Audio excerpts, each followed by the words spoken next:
Hello, everyone, and welcome back to our continuing conversation on the Arcturian Pleiadian Alliance. I'm Mary Perricone, and I'm here with Dr. Suzanne Lie. Hello, Sue.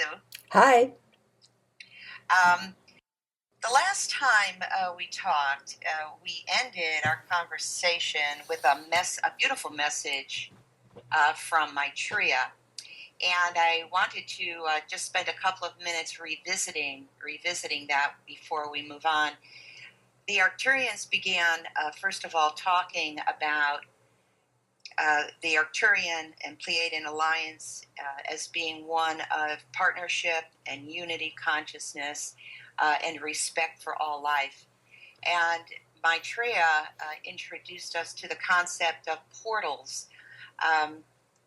And those expressions of ourselves on the physical plane, and how we might ground them to bring about a greater awareness of not only the sanctity of all life, but the higher expressions of ourselves that we manifest continuously. One of the things that Maitreya said that really struck me was, she said, "We recommend and we hope that all of you begin to remember the communications that we have with you that are ongoing and to share them with everyone." She said it's important that those of you who are able to embrace the new world, the new earth within your consciousness, within this nowness, that you allow yourself to share with others in as many ways as you feel comfortable. So, Sue, how does that resonate with you when we talk about this topic of the alliance between the Arcturians and the Pleiadians? Well, the Arcturians and the Pleiadians, they have created an alliance within themselves, as they have the same message with a slightly different presentation. And that is an example for us humans, that we are all having basically the same message with a slightly different presentation. Maybe some people would put primary attention onto portals. Others might put primary attention onto being on starships or how to perceive them in the sky. Or other people would put primary attention on something else. But the important point is that those of us who are the initiators, the ones who are having the courage and the tenacity to speak up and say, "This is my experience and I'm sharing it with you in case you're interested in hearing it." And then the people that are interested in hearing it will flock around and say, "Yes, please give us more, give us more." And the people that aren't interested will say, "Well, yeah, get back to you later." Okay, and that's fine. That's wonderful. And it is just important that you come out in a manner in which you feel safe, in which you feel comfortable. Because if you don't feel safe and comfortable in the way that you come out into the world, then your discomfort will get intermingled with your message. So if you want to take on a name that is a different name, I know I had a pseudonym for, I don't even know how many years, 10, 15, 20, I don't know. But if you want to just write and not show your face and use a different name, or however you wish to do it, is fine. Because as long as you are doing it, you are giving your version of the message. And there are people that are like you that will be bonded to your message. And there are other people that are like this other person that will become bonded to their message. Because the message is so important and so vast that it'd be very difficult for any one person to cover every part of it, or for any one person to gain the attention of everyone else. Wow. When I think about that, I think back to realizing and in my teaching days, meeting the needs of everyone in the group. And how does one do it? Well, by saying it a little bit differently until it resonates in some way, shape, or form. So I know that there are articles that I read that really resonate with me. And I will read them 2, 3, 4 times. And then there are things that I read that don't resonate with me. But I don't throw the baby out with the bathwater, as we say.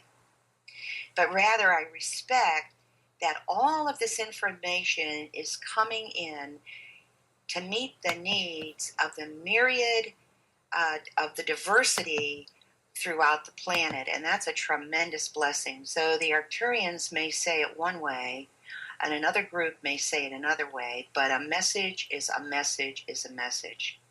And certainly one of the things that I've received this very clearly this week is that our galactic brothers and sisters are here to work with us to increase the vibrational frequency of Gaia, and all who are in this vibration will be transformed to that higher vibrational octave.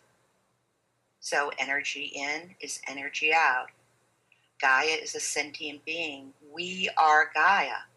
So the personal transformation on an individual level and the planetary transformation occur simultaneously. Yes. For the humans were meant to be the species on Earth that would guide her into her ascension. And instead, the humans have been the primary cause of the vast destruction that has occurred to her body. Therefore, those of us that have expanded our consciousness enough to communicate with higher frequencies of our own self, representatives of ourself that we can connect with, that are of the Galactic Federation, that are of the spiritual realities. For as we communicate with our higher beings, those higher beings are in some way a higher expression of ourselves. For just as I had said before, we will all be drawn to the way that certain people will say things because we feel an alliance with them. We are all drawn to certain ways that higher beings say things because we have an alliance with them. We have an alliance in that we are from that world. We are from that evolutionary pattern. Now, as I had spoken of before, the Arcturians and the Pleiadians are extremely busy within this nowness. Many of the starships that are being seen are from the Pleiades. The Pleiadians will be amongst the first ones to actually land when that occurs because they look very human. They are tall, attractive humanoids. Whereas some of the other species that are absolutely assisting us, their appearance might be worrisome to those that are on the fence.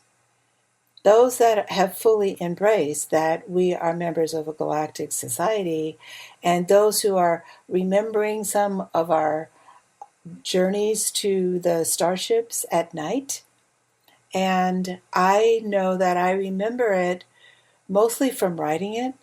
And I say this to all of you because I don't have as much of a direct memory as other people have, but it is within my divine plan to be a communicator through my writing. And so therefore, in order to get what I want, I had to write. And therefore, I was able to get what they wanted me to share with others. And so each one of you, remember that whatever means you use to remember your higher expressions of self, go right ahead and use those. Use those means, and use those means to share your words. That's beautiful. And we indeed, I agree, are receiving the same guidance, but perhaps in a different way, a different language, or through a different experience. And I have been told that our galactic brothers and sisters are always available and ready for everyone to not only see them but communicate with them. And it has to do with our intent. And we're also told that so many of us on Gaia visit the starships in our night bodies, and we learn and we commune within those higher frequencies of light. I have had a number of experiences of waking up in the morning and remembering what one might call a dream, but actually it was the experience of being on a starship and being in one of the healing chambers. And we one of the ways in which we can remember being our travels in our night bodies is simply by programming our consciousness to remember when we awaken the next morning. It seems like a very easy thing to do. Sometimes, depending upon our own resistance, we may not even realize that we are resisting it, but depending upon where we are in our intent to expand our consciousness, the outcome will be in direct proportion to that. So we're guided and we are advised to program our consciousness to remember. I also have talked to a number of people who, in experiencing illness, have asked their personal guides to escort them. And this is a safe way, perhaps, for the individual consciousness to do this, but ask your guides to escort you onto the starship and into the healing chamber to work on whatever that issue is that the individual is experiencing. So it seems to, like, the bottom line is ask and you shall receive. Be open to receiving, be open to healing, be open to receiving an expanded wisdom and knowledge that our star brothers and sisters are here to offer as part of the increase of that vibrational frequency. Yes, I know. I have been having this habit of when I feel that there's some kind of malady coming, I just put in a little message and say, okay, can you fix this in my night body tonight? And I don't remember it, but you know what? All these little maladies that maybe could have been something never became something. So, but then on the other hand, there is a thing that I call an initiation. And an initiation is something that we have written into our contract, that we have called into our life, and therefore it is a process that we need to go through. So it is not as if we can avoid all earthly situations that are uncomfortable, because there are still many uncomfortable earth situations that we must find our way through. Because when we find our way through, we are learning how to think beyond the limitations of the third dimensional reality. We are learning to remember that we are great multidimensional beings and we have guidance in the higher planes in terms of angels, etc. And we also have guidance in terms of our brothers and sisters of our star family. We have our homes on the starships, and we have our homes on Earth. And it is important that we love our homes on Earth, because the healing force of the multiverse is love. And so every time we learn to love the tree in our backyard, or love the place that we go to as a vacation, love our house, love our children, love our job, we are consciously and patiently assisting in this frequency of transmutation. Wow. So we're talking about owning through our intent and the way we manifest that intent or our activity, owning and accepting our own mastery as the divine essence of the universe and of the one. And those initiations bring us closer to accepting that mastery. And yes, I would say ditto, Sue, to those experiences we have along the way that are excruciatingly difficult, that are excruciatingly painful, whether they be within our own bodies, or whether they be in relationships, whether they be in the choices that we make that seem to funnel within us and bring us closer and closer and closer to our own divinity and the realization of our own divinity that is waiting to burst forth like a flower in the spring. Yes, that is true. I'm hearing the Arcturians knocking on my head here, so I'm going to let them come forward and speak.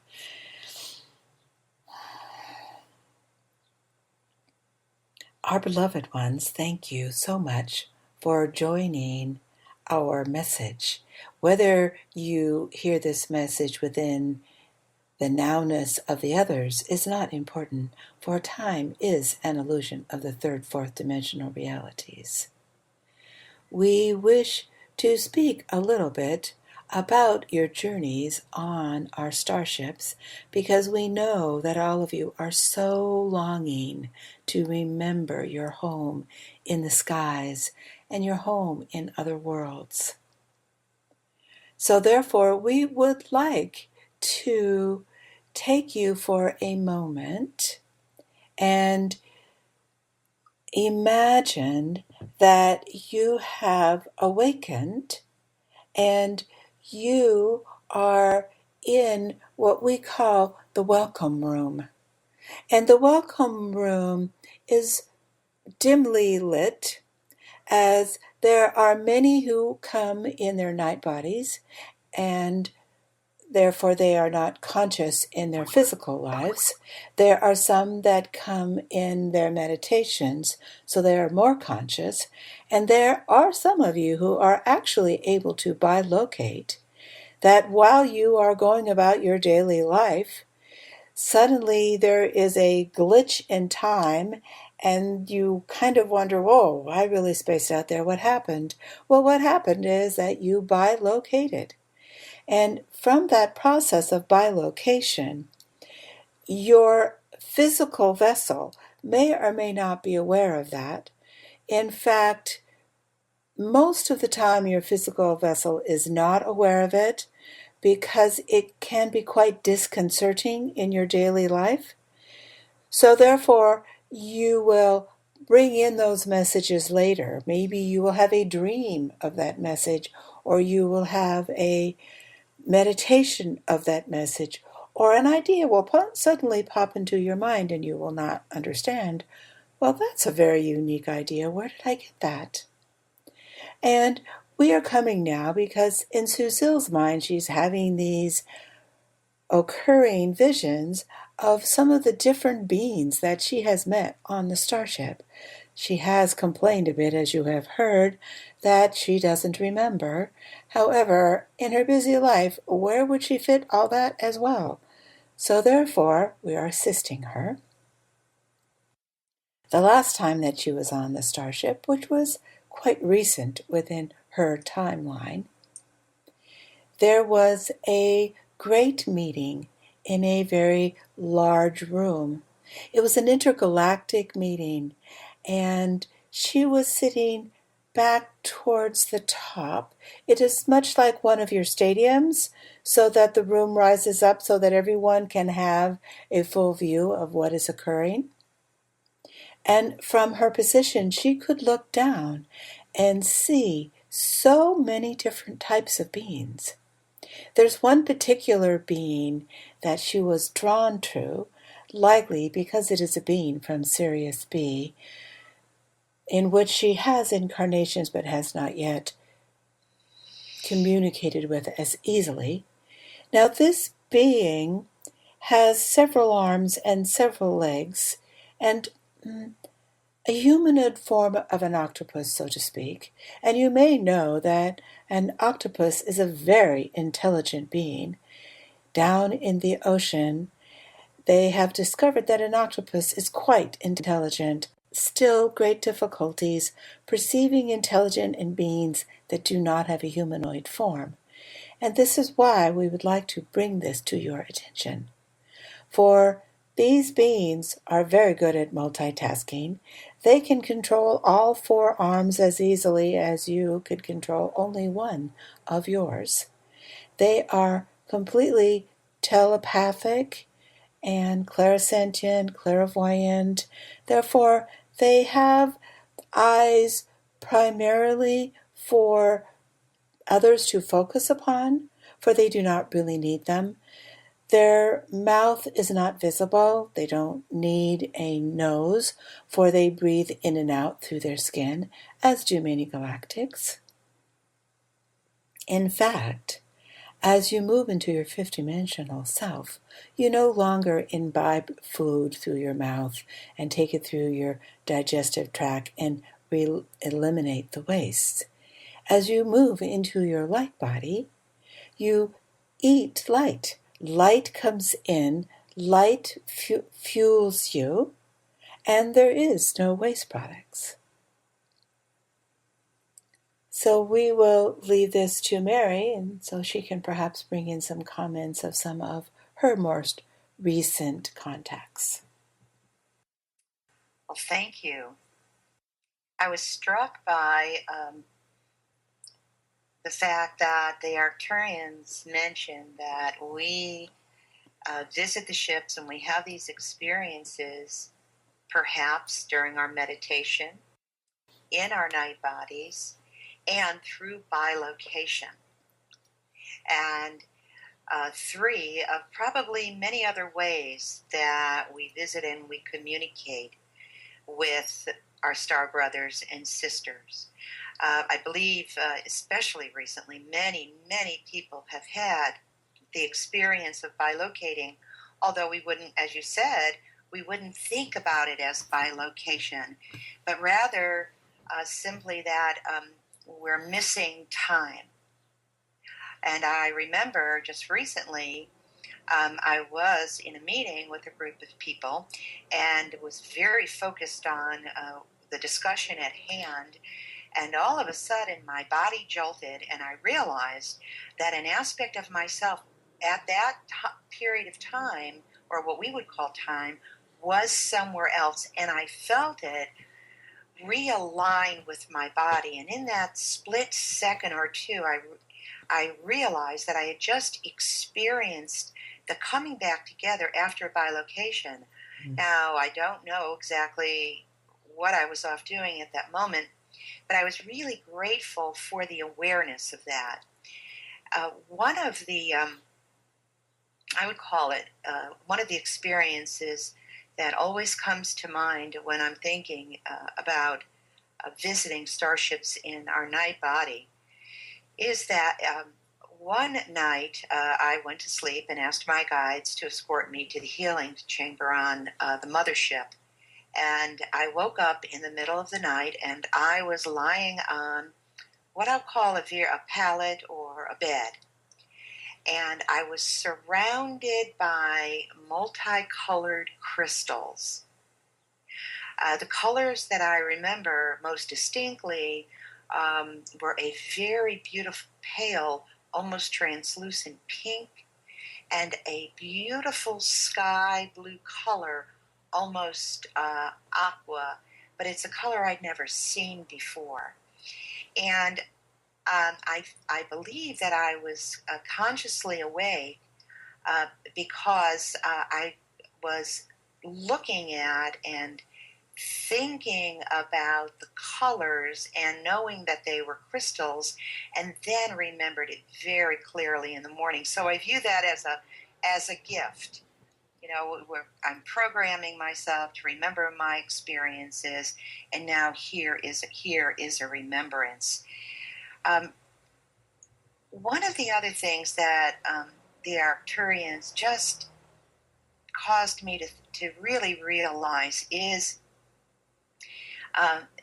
they said that, Suzelle, you were in the auditorium and noticing a being who they compared to what we would think of as an octopus. And in our third dimensional consciousness, there are many in our culture and in our various cultures and societies that see these sentient beings as being less than humans. But we really know within our heart that these beings are a part of life. They are a part of us, and they are necessary to the survival of life on this planet. So I felt so grateful that was brought up and explained. And thank you, Suzelle, for being there in that auditorium and noticing that. Yes, I think that one of the things that is important for us to express is that we have to look for the new normal. What has been normal in the past has been limited to our third dimensional perception. And our third dimensional perception is a very, very small frequency range on the entire electromagnetic spectrum. And therefore, we were able to experience things and see things, but we don't have any kind of I guess the best thing would be to say, correlate in our physical life. So as we move into the higher worlds, as we have our experiences on spaceships, then we are having experiences which we may not be able to find any correlate in our physical life. I remember one of the most vivid experiences that I have had is at one time in my meditation, which was more like it was reality than meditation, but I found myself walking out of my house. I felt my footfalls going along the floor. I felt myself walking down the stairs to my street, and in my street was a small scout ship. And some of the neighbors actually were walking and saw it, and other neighbors walked right past and didn't even notice it, which is an example of what will be occurring, that some of us will be perceiving a reality that others will not even know exists. And standing right next to this little ship was a Zeta Reticuli, who I had maligned for all of my life as that they were bad. And then I discovered, no, that this was my friend on the ship, because I was taken on the ship a lot when I was a child. And it was terrifying to me because I was a child. But as I have learned and processed through it, I realized that there was so much that I gained from that. Anyhow, this little Zeta, who was my friend, he took me into the starship, and he sat me down at a chair, and I was inside this little ship, and there was a console, but there was like a flat computer screen, but there wasn't anything on it. And he said, place your hand on the computer screen. And I just placed my hand, it was flat like a table. I placed my hand on it, and we took off. And then I was done. Now, I don't know where I took off to. That was a bit, probably more information than I could contain at that time. But a lot of that came to me as a healing for old fears that I had as a child. And I remember we had all those horrible horror movies where awful monsters came and ate people alive and all that.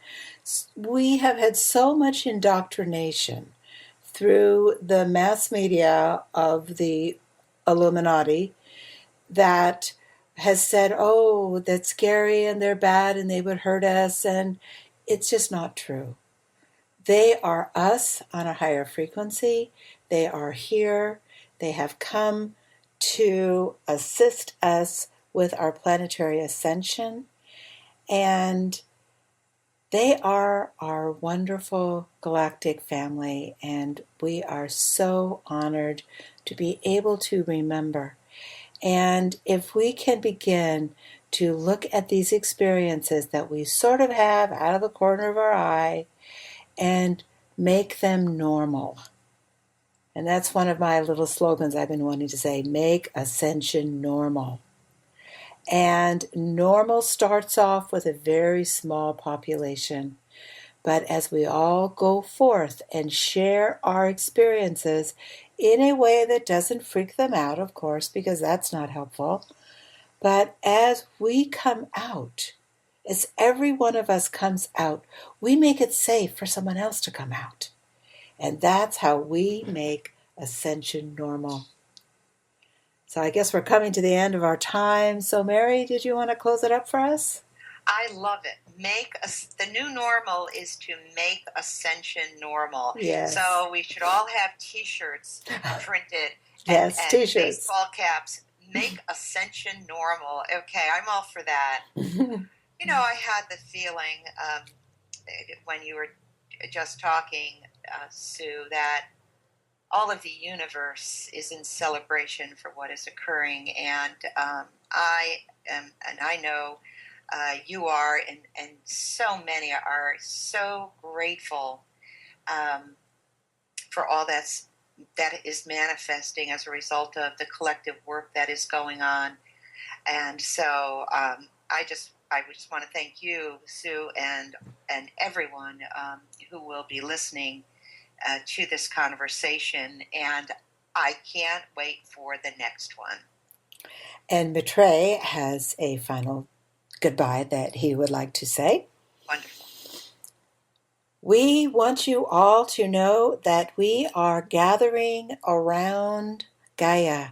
There is a great cosmic party as we all gather around to assist our emissaries to Earth. And if you are drawn to these communications, you are likely one of our myriad emissaries to Earth.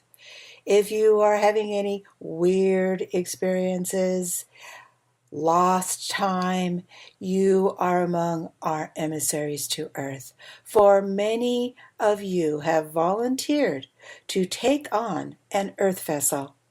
Now, at first, it was quite cumbersome because the frequency is very low compared to what you are accustomed. But then, in order to become accustomed to your Earth vessel, you began to forget your higher self. And we are here all around like a cheering team. We are your cheerleaders, and we are saying to you, wake up, we're here, and we are ready. Wonderful. Well, thanks again, everyone, and we'll see you next time. Thank you.